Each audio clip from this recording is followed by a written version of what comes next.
디지털엔즈라는 회사에서 3D 프린터를 이용해서 콘텐츠 만드는 일을 하고 있고요. 스타크래프트 테마로 해서 여기 전체를 좀 꾸며놨고요. 그리고 여기 왼쪽에 이제 제일 큰 것들이 히드라 리스크랑 울트라 리스크 만들었고요. 이제 히드라 같은 경우는 산업용 프린터로 출력을 했고요. 이제 도색을 어떻게 이제 저그 느낌을 낼 수 있을까 좀 고민을 많이 하면서 이것저것 좀 시험해보면서 도색을 했고요. 이제 히드라 일러스트 같은 거 보면 해골 많이 쌓여 있잖아요. 그래서 그거를 재현하려고 한 번에 대량으로 출력을 한 거예요. 그래서 해골은 출력물 그대로고 해골을 쌓은 다음에 이제 표현제를 이용해서 이렇게 늘러붙은 느낌으로 그 접착을 한 거고요. 그리고 이런 점막 같은 부분은 이제 폴리퍼티를 얇게 펴 발라가지고 붓으로 이렇게 문대서 약간 점막이 땅에 늘러붙은 것 같은 그런 식으로 표현을 좀 해줬고요. 근데 히드라 같은 경우는 그래서 거대함을 표현하기보다는 좀 더 이렇게 색을 진하게 줘서 그런 스케일감은 조금 더 작아 보이게, 그래서 이제 눈 같은 부분이나 핏자국 같은 부분을 좀 더 진하게 표현을 했어요. 이제 3D 프린터가 정말 좋은 게 모델링 파일이 있으면은 그냥 스케일만 작게 해서 똑같은 거를 작은 모양으로 만들 수가 있어요.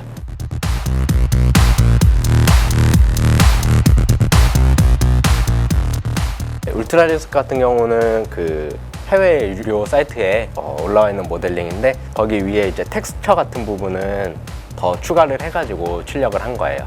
이제 전체 색감 잡는 게 조금 힘들었거든요. 저그가 좀 갈색 계열의 보라빛이 좀 첨가된 투톤 계열 디자인이잖아요. 심심해 보이지 않고 깊은 빛이 나오게 하려고 좀 고민을 했어요. 이제 베이스 같은 경우는 울트라 리스크가 좀 거대하다 보니까 거대한 거 표현하려고 철조망 같은 거 좀 작게 만들면서 표현을 했고요. 그리고 좀 이렇게 파괴된 느낌 들도록 좀 잔해 같은 걸로 표현을 많이 했고요. 그리고 이제 카이저 칼날 같은 부분도 심심하지 않게 피 자국이나 이런 다른 느낌 주려고 좀 노력을 많이 했어요. 3D로 이 정도 퀄리티가 나오나요? 이런 얘기를 다들 신기하시죠? 프린터는 어떤 프린터길래 이렇게 디테일한 게 나오냐, 그런 거 많이 물어보시고요. 원래 이제 3D 프린터로 출력하면 표면이 되게 거칠고 이렇게 예상을 많이 하시는데, 진짜 1년이 다르게 기술이 워낙 발전해가지고요. 표면까지 완전 부드럽게 나와가지고, 그리고 이쪽은 저글링이랑 불멸자들 미니어처로 제작한 것들이고요. 무법한 거래소에서 한정판으로 판매했던 그 USB 히페리온 피규어들이고요. 일단 해병 머키 피규어들이고요. 이쪽은 그 영웅 유닛 레이너 버전으로 해병 머키 하나 특별하게 만들어 봤어요. 그리고 이쪽은 제가 처음으로 모델링부터 해서 두세까지 혼자서 진행했던 리버 스타크래프트 1 버전 피규어예요. 저는 스타크래프트 1 버전이 디자인으로 보나 대중적으로 보나 제일 대표적이라고 생각해서 스타크래프트 1 버전으로 제작하기로 결정한 거고요. 그 다음에는 이제 그 비율을 맞춰서 3D 모델링상에서 전체 비율을 한번 맞춰줘요.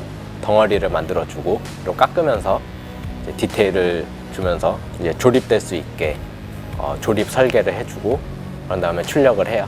그 피규어 같은 거 만들 때는 SLA 타입 프린터를 사용을 해요. 이제 액체 레진을 사용하는 3D 프린터인데요.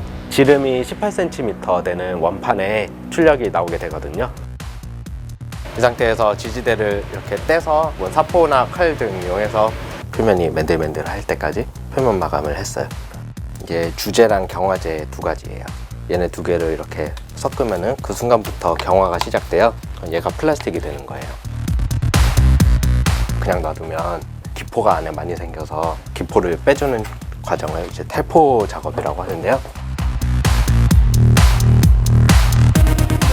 부글부글 끓어요. 이렇게 거품이 올라오다가 거품이 싹 꺼지는 순간이 와요. 네, 이제 복제가 완료되면 이 부었던 우레탄이 이렇게 굳거든요. 네, 테이프를 빼고 복제물이 이제 고체가 되어 있는 고체물을 빼면 돼요. 레진 복제하고 이제 우레탄 찌꺼기를 제거하면은 이런 식으로 부품이 이제 나와요. 그럼 이게 이제 한 세트가 되는 거고요. 도색할 준비가 되는 거예요.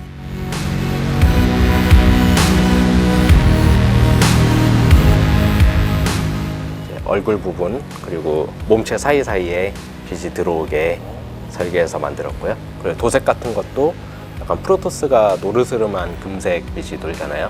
약간 그런 거 표현하려고 좀 고민을 많이 했고요. 리버가 기어다니잖아요. 약간 실린거 같은 느낌 주려고 또 좀 해줬고요. 그리고 스캐럽 같은 경우도 모델링해서 만들었고요. 아래쪽에는 자석 들어가게 설계를 해서 철판에 딱 고정되게 뭐 냉장고 같은 데도 붙일 수 있고요. 왜 하필 리버였나? 제가 프로토스 로봇 디자인들을 되게 좋아하는데요. 네, 리버가 제일 귀엽다고 생각했거든요. 그리고 무엇보다도 리버는 아무리 기다려도 상품화가 될 것 같은 유닛은 아니어서 맘 편하게 제가 한번 만들어 보자. 이거는 포통 캐논인데요. 그 스타크래프트 2 디자인 기반으로 만들었고 그 전자석이 위아래로 있어서 떠 있는 상태로 돌아가게 돼 있고요. 전원을 누르면 푸른빛 들어오면서 이제 스피커 기능할 수 있게. 얘는 배틀크루저 제작했던 거고요. 앞쪽에 불 들어오고 뒤에 쪽에도 이렇게 불 들어오고요. 전공은 어떤 거 하셨어요? 저 국어국문학과 전공했습니다. 그때는 글 쓰는 게 더 재밌어서 가다가 어느 순간 글 쓰는 것보다 조형하고 도색하는 게 적성에 더 맞는 것 같아서 전환을 하게 됐어요. 조형이나 도색을 처음 시작한 걸로 하면 초등학생 때부터고요. 그러다가 본격적으로 한 고등학생 때부터 워해머라는 미니어처 도색을 하면서 본격적인 좀 도색의 길로 들어갔고요. 그 다음에 이제 뭐 프라모델도 만들고 피규어도 만들고 하면서 이것저것 도전 계속 해보고 있어요. 이 중에서 가장 오래된 게 워해머 사이즈 타이커스 미니어처고요.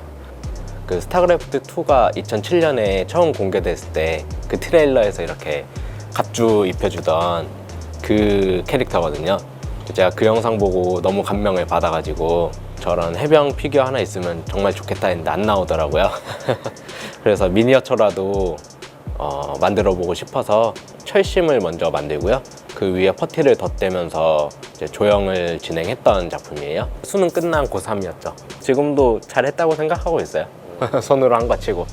이제 눈동자까지 제가 다 찍었거든요. 밑에 히드라 베이스도 이것도 퍼티로 똑같이 만든 거예요. 히드라 리스크 시체. 레이너 만들었던 거고요.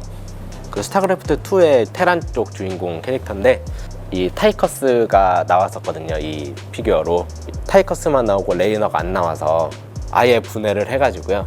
관절을 거의 100% 새로 다 심고 구멍 뚫어서 LED를 심고 이제 얼굴 같은 부분도 깎아서 새로 만들고요. 그래가지고 거의 개조를 엄청나게 많이 한 약간 혼신의 힘을 들인 작품이에요. 바이저 같은 경우도 레이너 특유의 그 해골 문양 바이저 재현하려고 이런 식으로 작업을 했었고요. 이제는 손으로 뭐 만드는 일은 거의 없고요. 다 3D로만 진행하고 있죠. 이제 치수 같은 거를 맞추는 부분에서 손으로 하는 것보다 3D로 하는 게 설계하기도 좀 더 쉽고요. 그리고 오류 같은 거 발견하기도 편하고 그런 부분은 확실히 좋은 것 같아요. 그리고 좌우 대칭이 되는 것도 정말 좋고요. 그리고 3D로 한다고 손맛이 안 나는 건 또 아니더라고요. 결국은 사람 손을 거치기 때문에. 프로그램 별로는 좀 많이 익숙해지셨나요? 아니, 아직 초보 수준인데요. 저희 회사에도 저보다 잘하시는 분들이 많아서 저는 아직 어디 명함 내밀기는 좀 힘든 것 같아요. 입사는 어떻게? 도색 담당으로 처음에 입사를 하게 됐어요. 저희 이제 디지털엔즈에서는 원래 아트토이나 뭐 이런 쪽 작가님들이랑 협업해서 콜라보해서 상품을 내놓거든요. 그래서 그런 거 원본 작업할 때 원본 도색하고 후처리하는 거 그런 일 주로 담당하고 있어요. 요즘에 요즘 시대가 한 가지만 잘해서는 안 되는 시대잖아요. 그래서 3D도 배우고 도색도 배우고 좀 더 다양한 걸 할 수 있게 이것저것 배우고 있어요. 이 친구도 이제 워해머에 나오는 가드맨이라는 캐릭터인데요. 약간 1차 대전 독일군 컨셉으로 나온 캐릭터거든요. 그 디자인을 가지고 3D로 이런 철모나 총이나 부츠 이런 부분을 모델링을 하고요. 그리고 바디는 그 피그마에서 나온 공용 바디 사용을 해가지고요. 제가 바느질을 정말 못하거든요. 근데 어떻게 배워가지고 이제 축소해가지고 만들었고요. 가죽은 이제 천연 가죽 써서 염소 가죽 써가지고 재단해서 만든 거고요. 이런 천 그 모포 같은 경우도 천 이렇게 둘둘 말아서 안에 철사 넣고 이렇게 구부려가지고 접착을 한 거고요. 근데 이제 총검 같은 부분은 워낙 사이즈가 작다 보니까 그냥 핀으로는 부착을 할 수 없어서 자석을 이용해서 이렇게 제작을 했고요. 얘는 이제 라스 피스톨이라고 하는데 이것도 들 수 있게 제작을 했고요. 블리자드와 함께 만들었던 그래서 저거 모델링 그 모양 디자인 받아가지고 크게 만들고 그거 제작 다큐 만들고 했던 거예요. 안에 이제 로봇이 들어있어요. 리모컨을 이용해서 실제로 움직일 수 있는 말 그대로 로봇 피닉스로 제작을 한 거예요. 지금까지 스타크래프트 유닛들 올리면서 많이 이슈도 되고 그러긴 했는데 이제 저희 회사에서 아예 피규어 브랜드를 만들려고 하고 있거든요. 비고랜드라는 그 브랜드에 나오는 비고라는 캐릭터인데요. 이런 식으로 패러디 같은 거 해서 직접 칠해서 만들 수 있게 이런 거 저희가 하고 있어요, 회사에서. 그래서 지금은 그 작업에 좀 집중을 하고 있어요.